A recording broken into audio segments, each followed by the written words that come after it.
भरी उनकी आंखों में है कितनी करुणा, जाकर सुदामा दुखारी से पूछो। कितने करुणा मैं भगवान हैं, ऐसे कौन मिलेंगे आपको, इसलिए इनकी शरण ग्रहण कर लो जल्दी से। भक्तों, भगवान श्री कृष्ण अब पूतना मौसी के प्राणों का पान किया, नंद बाबा कर चुका के आई तो पूतना मौसी मरी पड़ी थी। यशोदा ने गाय की पूंछ से लाला की नजर उतारी। पूतना का शरीर इतना विशाल था कि 6 कोस का जंगल टूट गया था। अब शरीर को काट काट कर चिता पे रखा, आग लगाई। जब पूतना के शरीर से धुआं निकला ना, तो पूतना के शरीर से सुगंध निकल पड़ी। अहो बकेयम स्तनकालकोटम जिघांसयापा यदाप्यसाध्वे लेभे गतिं धातृचितां ततोऽन्यं कं वा दयालुं शरणं व्रजेम।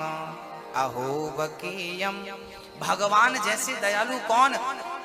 जो पूतना मारना चाहती थी उसे भी भगवान ने तार दिया। न जाने कौन से गुण पर दया निधि रीझ जाते हैं। भक्तों, पूतना का उद्धार हुआ। अब भगवान 6 महीने के हो गए, तब भगवान श्री कृष्ण को 6 महीने का होता हुआ देख मां यशोदा ने उत्सव रखा। भगवान जी इतने दिन के हो गए, उत्सव, ब्राह्मणों को पंगत पे भोजन पे बुलाया और मैया यशोदा ने अपनी गाड़ी के नीचे, ठाकुर जी ने अपनी गाड़ी, मां यशोदा ने छकड़े के नीचे लाला को लिटा दिया और ऊपर सामान भर दिए ढेर सारे। और मैया झूमने लगी, नाचवे लगी, सबन को, सखियन को, सखाओं को भोजन प्रसादी कराए वे लगी।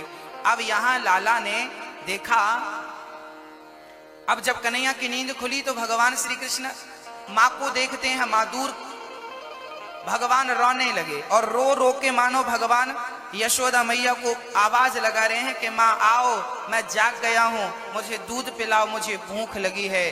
पर मैया है कि जागने का, मैया है कि लाला को देखने का नाम नहीं ले रही है। अब तो भगवान श्री कृष्ण रोते जा रहे हैं, रोते जा रहे हैं, रोते जा रहे हैं। श्री कृष्ण को अब दिखाई क्या पड़ा, छकड़े पर सकटासुर बैठा था।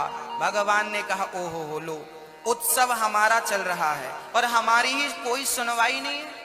तो भगवान ने क्या किया, गाड़ी में एक लात जमा दी। क्यों गाड़ी में लात जमाई? गाड़ी में लात जमाने के पीछे अर्थ ये है कि जब आप काम करते समय भगवान को भूल जाते हैं तो भगवान आपकी जिंदगी की गाड़ी में एक लात मारता है और गाड़ी उलट पलट जाती है। इसलिए काम करते समय भगवान को कभी भूलना नहीं चाहिए। गाड़ी उलट पलट गई और सकटासुर जाके धम्म से कंस के द्वार पे गिरा और सकटासुर का उद्धार हो गया। अब जब गाड़ी हवा से ऊपर झूला झूल के नीचे गिरी, मैया यशोदा दौड़ी दौड़ी आई, लाला का है गो। ब्रजवासियों ने बताया, मैया है कछु ना गो, तेरे छोरा ने एक लात मारी, गाड़ी ऊपर गई और घूमती फिरती गाड़ी धम्म से नीचे आए के गिर पड़ी। अब यशोदा मैया बोली, राम राम, मेरे छोरा में इतनी शक्ति कहां से आवेगी कि मेरे छोरा ने एक लात मार दी तो गाड़ी ऊपर चली गई? इतनी शक्ति तो है ना है मेरे छोरा में। अब मैया जैसे तैसे संभलती संभालती, ब्रजवासियों की बातें कुछ समझ नहीं आ रही थी, अब मैया लेकर चली गई। यहां एक बात बहुत गंभीर है समझने की। भक्तों, हम लोग भी कभी कभी भगवान को भूल जाते हैं, है ना। जैसे मैया यशोदा भगवान को भूल गई, गाड़ी के नीचे लिटा के काम पे मस्त हो गई, वो रोते रहे और मैया भूल गई। भगवान को भूल जाना ही विपत्ति है मेरी माँ, और भगवान का स्मरण बना रहे यही सबसे बड़ी संपत्ति है। ऐसी विपत्ति मत पाल लीजिएगा आप लोग। अब भगवान श्री कृष्ण आगे चले हैं, एक अद्भुत लीला हुई है। भगवान श्री कृष्ण को एक दिन मां यशोदा दूध पिला रही थी, तभी तृणाव्रत आया। भगवान ने देखा कि तृणावर्त आया है, माँ को बड़ा कष्ट पहुंचाएगा, तो भगवान ने अपना वजन बढ़ाना शुरू कर दिया। मैया को लगा मैंने दूध ज्यादा तो ना पिलाई दिया। अब मैया इतनी भोली है कि लाला ज्यादा दूध पी गए हैं तो वजन बढ़ जाएगा क्या। मैया को लगा वजनदार लग रहा है, लगता है ज्यादा दूध पी लिया। मैया ने पालने पे लिटाया, काम पे लग गई। तृणावर्त आया, भगवान को उठाया और भगवान को लेके भागा। भगवान ने कहा अच्छा मामा जी ने तुम्हें भेजा है। भगवान ने अपना वजन बढ़ाना शुरू कर दिया और भगवान एकदम काले हो गए। तृणावर्त ने ध्यान से देखा, मैंने पत्थर तो नहीं उठा लिया कोई धोखे से।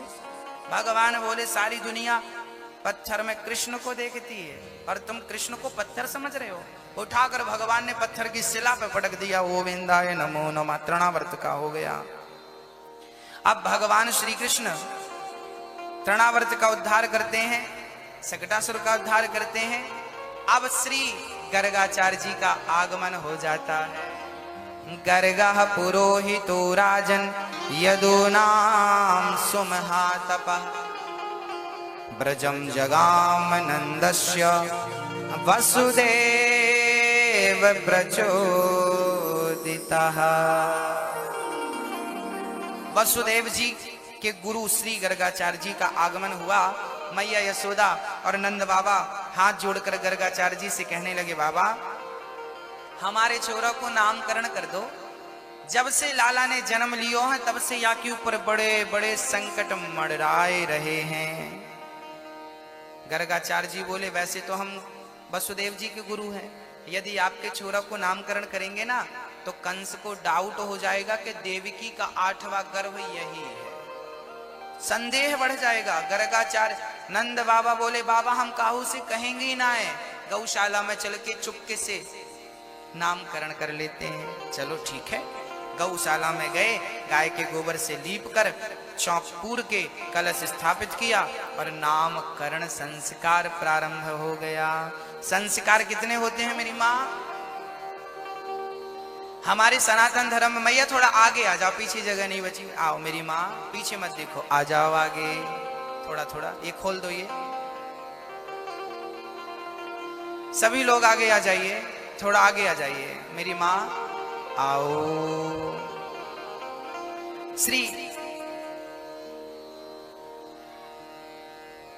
श्री गर्गाचार्य जी महाराज, अरे ऐसे आगे आने का नहीं बोला कि पीछे वाले आगे आ जाएं, खिसकने का बोला।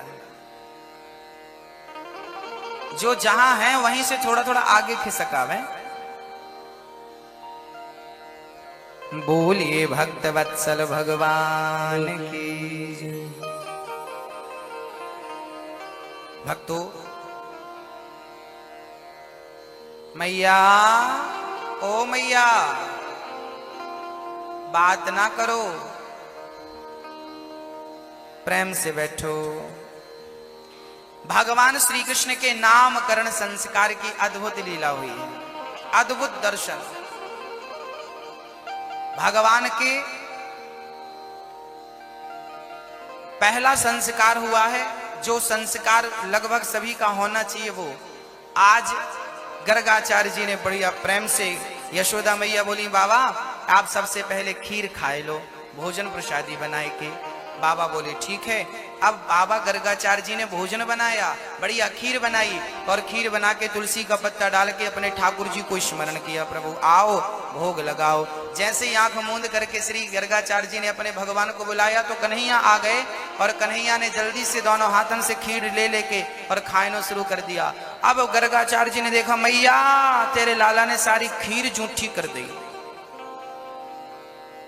अब मैया ने लाला को पकड़ लिया, च्योरे लाला ऐसी शैतानी करनी चाहिए बाबा, एक बार और बना लो। अब गर्गाचार्य जी ने दूसरी बार खीर बनाया और फिर आंख बंद करी तो कन्हैया फिर आके खीर खाने लगे। ओ मैया लाला ने फिर खीर जूठी कर ली। मैया ने बोला च्योरे लाला तो कुछ समझ में ना आ रही है, बाबा अब की बार बना लो, मैं लाला को पकड़ के बैठूंगी, भागे को ना आए।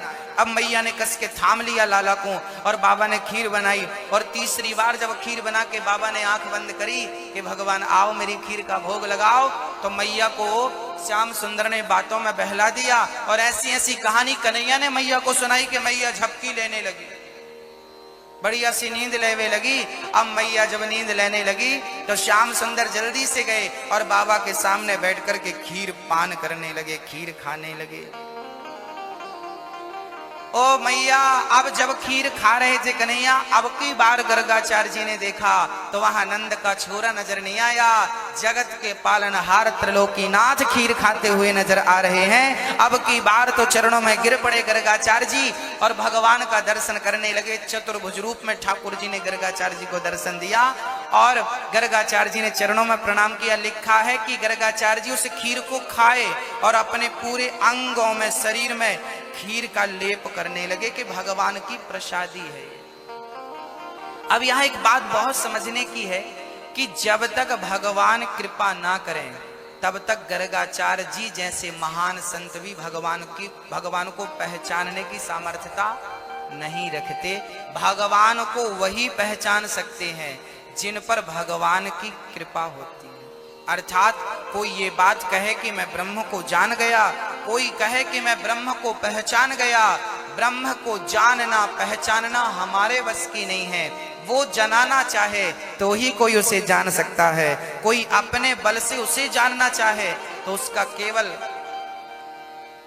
व्यर्थ परिश्रम है, परिश्रम व्यर्थ चला जाएगा। श्री गर्गाचार्य जी को दर्शन दिया है। गर्गाचार्य जी ने नामकरण संस्कार कर दिया। क्या नाम होगा? अयम ही रोहिणी पुत्रो रमयन सुहृदयो गुणै आख्यायास्ते राम इति बलाधिक्यात् बलम विदुः। हाँ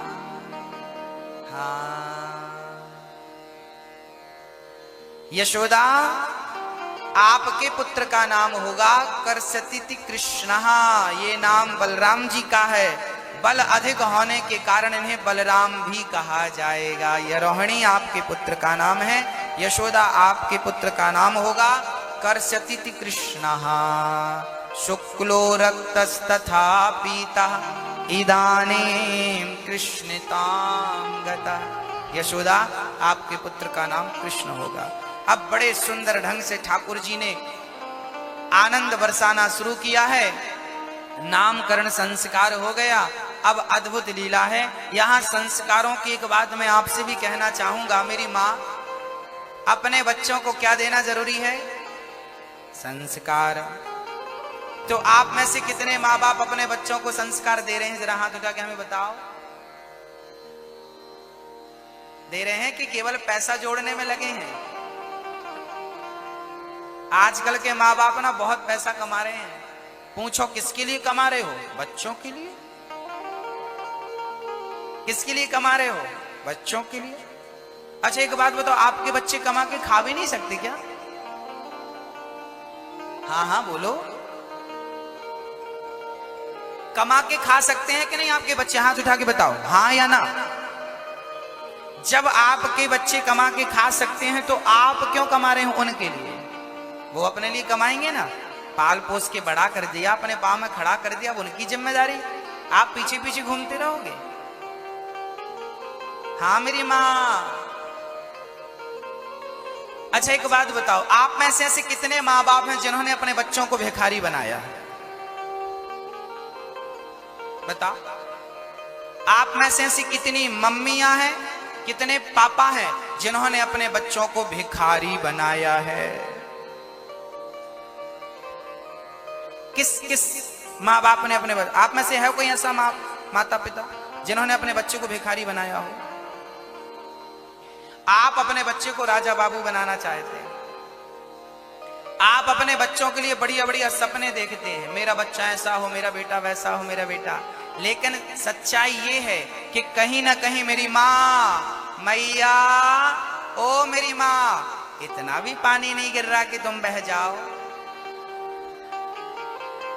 हाँ, थोड़ा शांति से, प्यार से, भाव से, श्रद्धा से कथा श्रवण कर लीजिए। ये तो कृपा बरसनी ही है। आनंद से बरसती कृपा में आनंद लीजिए। हाँ तो मैया जी, एक बार क्या हुआ, मैं आपको सरल समझाता हूं, कठिन आप नहीं समझेंगे। एक बार क्या हुआ, एक लड़का, उसका विवाह हुआ, मैया हो गई पंचायत। अब ध्यान से सुन लो मेरी माँ। एक लड़के का विवाह था, बड़ा अमीर आदमी था, कोई कमी नहीं थी धन धान्य की। शादी हुई, मंडप के नीचे लड़का बैठा था, लड़की बैठी थी, फेरे पड़ने का समय था, कन्यादान का टाइम था।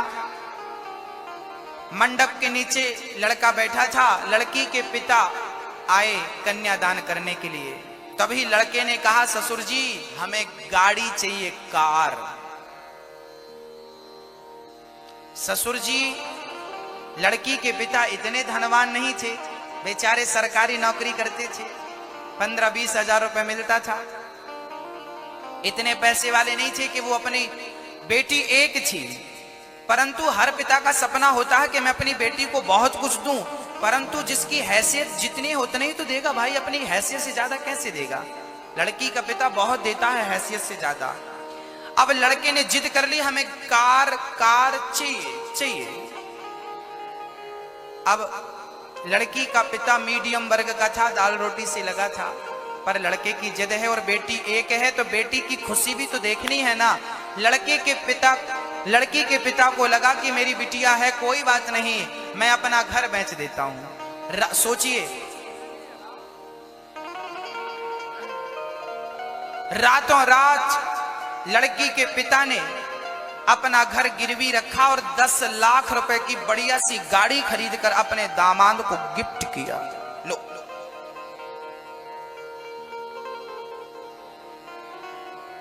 लड़का खुश, शादी हो गई, विदाई हुई, लड़की ससुराल आ गई। लड़की के पिता को लगा कोई बात नहीं, मैं कटवा दूंगा, पैसे चुका दूंगा, मेरी बेटी खुश रहनी चाहिए बस। एक दिन लड़की से बोला, सुनो चलो आज हम तुम्हें घुमा के लाते हैं। पत्नी बैठी है और साहब गाड़ी चला रहे हैं, और गाड़ी दहेज की गाड़ी है ना, मिली तो 80 की स्पीड पर चल रही है। पत्नी ने समझाया थोड़ा आराम से चलिए, भीड़ है आगे, लोग हैं, कंट्रोल करें ना करें, आराम से। अरे जानती नहीं मैं बहुत बड़ा खिलाड़ी हूं गाड़ी का, चलने दो। गाड़ी 80 की रफ्तार में थी, आगे एक मंदिर था, वहां खिचड़ी का प्रसाद बट रहा था। कुछ भिखारी लोग जाकर के खिचड़ी का प्रसाद लेने के लिए लाइन पे खड़े थे। अचानक एक वृद्ध भिखारी जिसका एक पांव टूटा हुआ था, वैसाखी लेकर के आया, जो खिचड़ी लेने के लिए लाइन पे लगा। खिचड़ी लेकर के वो चल ही रहा था, रोड क्रॉस कर ही रहा था कि साहब की गाड़ी आ गई। वो अपाहिज था ना, तो धीरे धीरे रोड क्रॉस कर रहा था, पर साहब की गाड़ी तो 80 पे थी ना। अब इन्होंने देखा कि भिखारी रोड में आ गया, ब्रेक पे चढ़ बैठे, और जब ब्रेक लगाया गाड़ी घिसटती घूम गई गाड़ी, और घिसट कर भिखारी के बिल्कुल पास जाकर रुक गई। अब साहब ने गाड़ी से उतरकर जो भिखारी की क्लास लगाई, मूर्खो तुम जैसों के कारण एक्सीडेंट होते हैं, क्या जरूरत थी, हाँ कमा के खा नहीं सकते, भीख मांगने बैठ गए रोड में, कमा के खाते क्यों नहीं हो। लड़की ने उतर के समझाया, गुस्सा मत करो। लड़की ने पॉकेट से 100 रुपए निकाले और उस अपाहिज भिखारी के हाथ में पकड़ा दिए। अब ये पत्नी पर गर्म हो गया, क्यों, क्या जरूरत थी तुम्हें उसको 100 रुपए देने की। तुम जैसे लोग इन भिखारियों का मनोबल बढ़ाते हैं और ये रोड में बैठ बैठ के भिखारी बनते हैं, और यहाँ कोई मर जाए तो जिम्मेदार कौन। उस लड़की ने प्यारा जवाब दिया। उस लड़की ने कहा कि ये भिखारी है क्योंकि इसकी मजबूरी है, क्योंकि ये अपाहिज है, ये भीख मांगता है तो इसका भीख मांगना शोभा देता है, क्योंकि ये कमा के खा नहीं सकता। पर आपके तो दोनों पांव भगवान ने दे रखे हैं, आपको भी तो मंडप में बैठ के भीख ही मांगनी थी ना।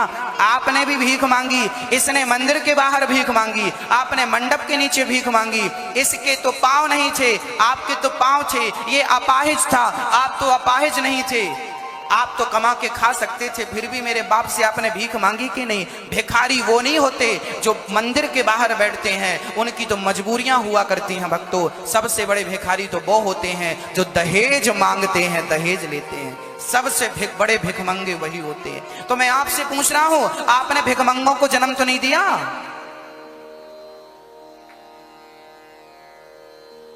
हाँ, आप में से किस किसने भिखमंगों को जन्म दिया है? भीख मांगी हो आपने कभी?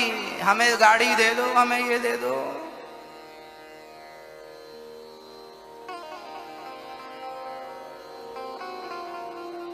मांगे से मरना भला, मत मांगो कोई भीख, बिन मांगे मोती मिले, यह सतगुरु की सीख। मांगने से अच्छा है मर जाओ, पर किसी से मांगो मत। मैया बैठ जाइए।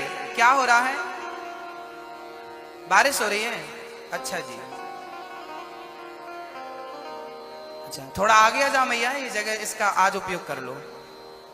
पीछे वाले को खड़े होने की दिक्कत है ना, ये कैमरे की जगह छोड़ दीजिएगा, थोड़ा आगे मैया आओ। ठाकुर जी से प्रार्थना करते रहो। आइए थोड़ा सा आगे।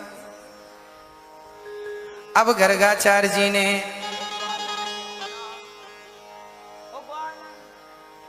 अब तो भगवान श्री कृष्ण का नामकरण संस्कार हुआ। भगवान जी आगे की लीला करते हैं। सखियों के घर जाए जाए के मक्खन चुराए चुराए के ठाकुर जी ने अद्भुत लीला रची है। हाँ मेरी माँ, आइए जरा ठाकुर जी किस प्रकार की लीला करते हैं, माखन चोरी लीला का एक सुंदर सा दर्शन करते हैं। किस प्रकार भगवान ने मटकी चुराई, किस प्रकार ठाकुर जी ने मक्खन खाया। बैठ जाइए प्यार से। ठाकुर जी किस प्रकार मटकी तोड़ रहे हैं, सखियों के घर जाए जाए के भगवान माखन चुरा चुरा करके खा रहे हैं। और सखियां शिकायत कर रही हैं, मैया तेरे लाला ने तेरू बिगड़ गयो रे नंदलाल, वो कयोरी यशोदा से। सारी सखियां शिकायत कर रही हैं, मैया तेरे लाला ने आज मक्खन खाई, आज हमारी सारी मटकियों को यादारी के ने तोड़ दी, बछड़ों को खूंटे से याने खोल दियो। सारी सखियां शिकायत कर रही हैं। खूंटे से बछड़ों को खोल देने का अर्थ है कि बछड़े तो खूंटे से बंधे थे, अर्थात हम वो बछड़े हैं जो संसार के खूंटे से बंधे हैं। भगवान चाहेंगे तो ही हम आजाद हो सकेंगे, नहीं हम में इतनी ताकत नहीं है कि हम उस बंधन से मुक्त हो सकें। भगवान ने मुक्त कर दिया। वत्सान मुंचन क्वचित समय, आज समय में क्रोध से संजाता हंसा। सखियां बोली हम गुस्सा करते हैं तो हमें देख के ही कर देता, हंस देता तो हम सारा गुस्सा भूल जाती हैं। स्तेयम स्वादवत्यत दधिपया, आज कन्हैया अकेले मक्खन नहीं खाता, सारे ब्रजवासियों का गोला बना के सबन को खिलाता है, सबन को खिला करके बाद में खाता है मैया। और ब्रजवासियों को तो ठीक है, बछड़न को भी मक्खन खवावे मैया, ना जाने का जन्म की दोस्ती है। हम मक्खन लेके मटकी लेके जावे तो पीछे से आके मटकी तोड़ देवे। इस प्रकार की लीला मैया तेरो लाला करे, मैं क्या क्या बताऊं। भक्तों, भगवान श्री कृष्ण जितनी भी लीलाएं कर रहे हैं, ये गोपियां कौन है? जन्म जन्म की संत हैं, साधु हैं। ये भगवान की लीला में सम्मिलित होने के लिए तरस रही थी। आज भगवान ने अपनी लीला इनके समक्ष करके इन्हें अपनी लीला में सम्मिलित कर लिया है। जब भगवान श्री राम वनवास गए 14 साल के लिए, तो बड़े बड़े संत आए, प्रभु हम आपका दर्शन अभी किए ही थे, एक झलक देखी थी कि आप जाने लगे, अब आपका दर्शन कैसे करेंगे हम। तब भगवान बोले अगले जन्म में हम आएंगे और आप गोपी बनकर आना, आपको हम मक्खन खाते हुए नजर आएंगे, अनेक अनेक लीलाएं करते हुए नजर आएंगे, आप प्यारा सा दर्शन करना। एक दिन भगवान श्री कृष्ण यशोदा के पांव दबा रहे हैं। किसके पांव दबा रहे हैं? नंद बाबा के, यशोदा मैया के। भागवत में लिखा है कि भगवान माँ बाप की बड़ी सेवा करते थे। मात पिता गुरु प्रभु चरणों में प्रणवते बारंबार, कि हम पर किया बड़ा उपकार। मात पिता गुरु प्रभु चरणों में प्रणवते बारंबार, कि हम पर किया बड़ा उपकार। माता ने जो कष्ट उठाया वह ऋण कभी न जाए चुकाया। उंगली पकड़ कर चलना सिखाया, ममता की दी शीतल छाया। जो भी इनकी शरण में आता हो जाता उद्धार, कि हम पर किया बड़ा उपकार। मात पिता गुरु प्रभु चरणों में प्रणवत बारंबार, हम पर किया बड़ा उपकार। पिता ने हमको योग्य बनाया, कमा कमा कर अन्न खिलाया। पढ़ा लिखा गुणवान बनाया, जीवन पथ पर चलना सिखाया। जोड़ जोड़ कर जोड़ जोड़ अपनी संपत्ति का बना दिया हकदार। जोड़ जोड़ कर जोड़ जोड़ अपनी संपत्ति का बना दिया हकदार, कि हम पर किया बड़ा। बिना स्वार्थ ही कृपा करें वो इतने बड़े दातार, कि हम पर किया बड़ा उपकार। भगवान श्री कृष्ण ने भी अपने माँ बाप की श्रद्धा से सेवा की, बड़ी अद्भुत सेवा की। जैसा कि आप सभी जानते हैं, सेवा की बात खड़ी होती है तो भगवान से हमेशा यही प्रार्थना करनी चाहिए कि हे प्रभु, मैं मरते दम तक आपकी सेवा करता रहूं। क्या प्रार्थना करनी चाहिए हमें? हमेशा ठाकुर जी से कहना चाहिए कि हे प्रभु, मरते दम तक हम आपकी सेवा करते रहें। इतनी कृपा सांवरे बनाए रखना, मरते दम तक सेवा में लगाए रखना। इतनी कृपा। ठाकुर जी से बस यही प्रार्थना करते रहो कि हे प्रभु, आखिरी सांस तक हम आपकी सेवा में लगे रहें। और ये जो प्यार है आपका, ये कभी छूटे नहीं, आपकी भक्ति कभी टूटे नहीं। बस यही प्रार्थना है। भक्तों, भगवान की भक्ति का स्वरूप क्या है? कोई आपसे पूछेगा कि भक्ति किसे कहते हैं, तो क्या जवाब देंगे? भक्ति किसे कहते हैं मेरी माँ? सेवा को ही भक्ति कहते हैं। किसे कहते हैं? सेवा ही भक्ति है। सेवा जो वृद्ध माओं की आप कर रहे हैं वृंदावन में, सेवा जो संसार की आप पत्नी पति की सेवा कर रही है, पुत्र माँ बाप की सेवा कर रहे हैं, आप जिनकी सेवा कर रहे हैं, आप ये ना समझें कि हम इनकी सेवा कर रहे हैं, आप ये समझें कि इनके रूप में हम भगवान की सेवा कर रहे हैं। यही सेवा है भगवान की। भगवान कभी डायरेक्ट नहीं खाता। आप भगवान को दाल चावल सब्जी रोटी खिलाएंगे ना? खाएंगे? नहीं खाएंगे? क्यों नहीं खाते? भगवान खाते हैं। भगवान डायरेक्ट नहीं खाते। जैसे माँ खाती है ना, तो बच्चे के पेट में अपने आप चला जाता है। कैसे? माँ खाती है, पेट में बच्चा है, गर्भवती है माँ, माँ का खाया बच्चे के, माँ के शरीर से नरा जुड़ा रहता है। माँ खाए तो बच्चे के पेट में अपने आप चला जाता है। डॉक्टर कहते हैं उस टाइम 2 पेट होते हैं, माँ को भूख भी ज्यादा लगती है।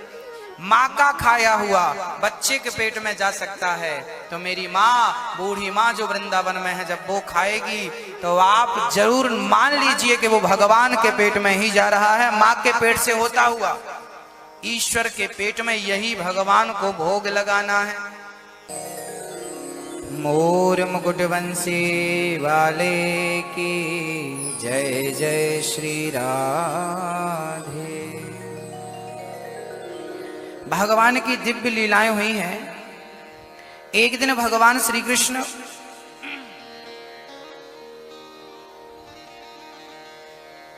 माँ यशोदा श्री कृष्ण को लेकर के यमुना चली गई। चलो बेटा आज तुम्हें स्नान करा के लाते हैं।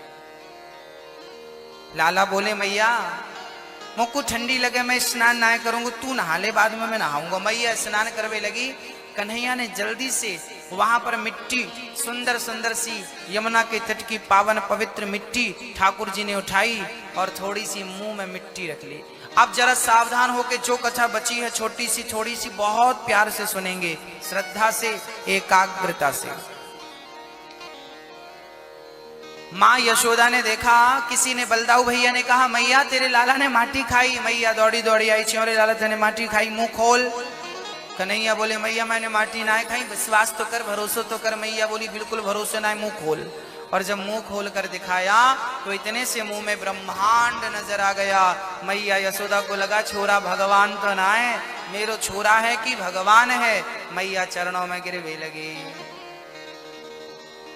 मैया चरणों में गिरने लगी, चरणों में गिर गई। लाला भगवान है। आज भगवान श्री कृष्ण ने माँ के इस भाव को देखा कि माँ चरण छूने लगी। अब भगवान को लगा कि यदि मेरी माँ मुझको भगवान समझने लगी तो जिस लीला के लिए आया हूं वो लीला अधूरी रह जाएगी। मैया के अंदर भगवान का भाव जाग जाएगा। तब भगवान ने उंगली घुमाई अर्थात माया चलाई तो मैया ने जो देखा था सबका सब भूल गई मैया। अब यहां प्रश्न खड़ा हो गया कि भगवान ने मुंह खोलकर सब दिखाया, बाद में भुला दिया।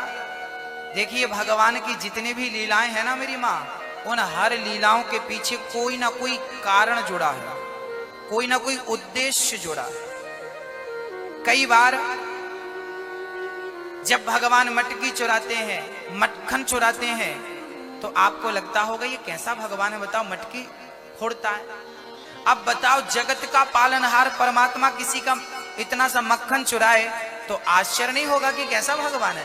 भगवान की भगवत्ता पर लोग संदेह करने लगेंगे। तो गोपियों को भी संदेह हो गया। एक बार तो भागवत जी में लिखा है कि दुर्वासा मुनि आए। दुर्वासा मुनि आए तो भगवान यमुना के किनारे सारे कपड़े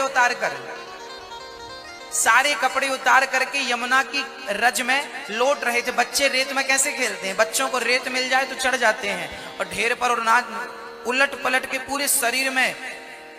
लिखा है ग्रंथों में कि भगवान निर्वस्त्र थे, हाँ, छोटे से थे, उम्र थी लगभग 4 साल। भगवान ग्वाल वालों के संग यमुना में कभी जाए तो पानी में नहाए और कभी आए तो उस रेत पे नहाने लगे, रेत पे लौटने लगे। उसी समय वहां दुर्वासा जी का आगमन हुआ।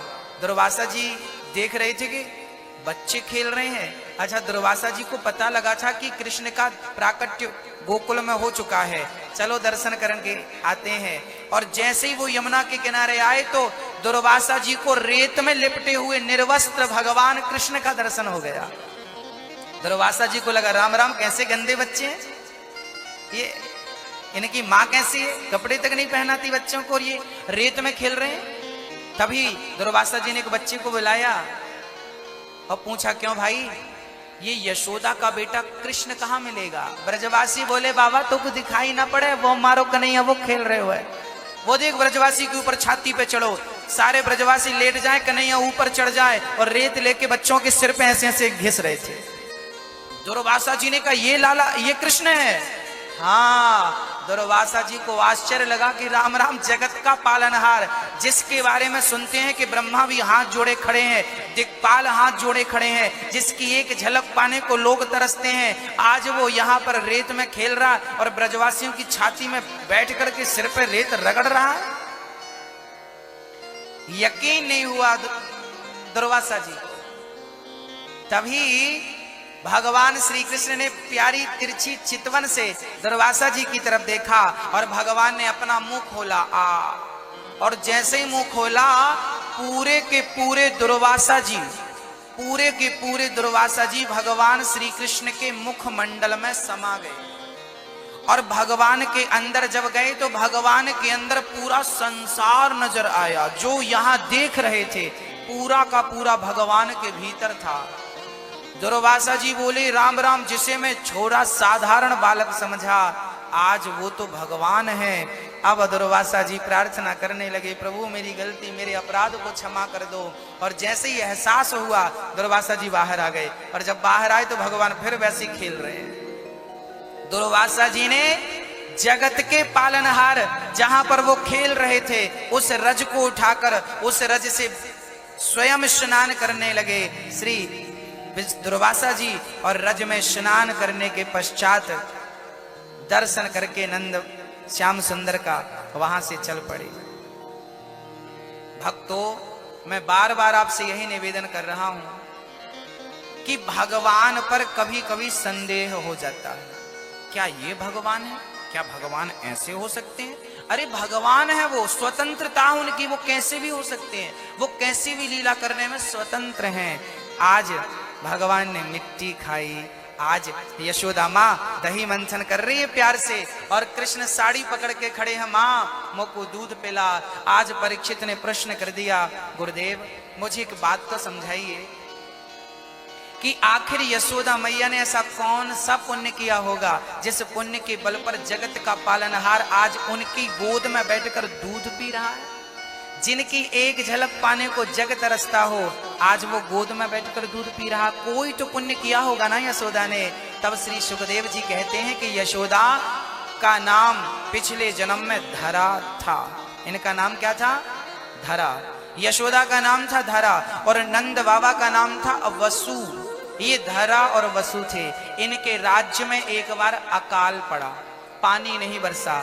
इन्होंने अपना पूरा राज्य दान कर दिया, जो भी खजाना था गरीबों में बांट दिया, सब कुछ दे करके, और यमुना के पावन तट पर बैठ करके घास की कुटिया बनाकर धरा और वसु तपस्या करने लगे।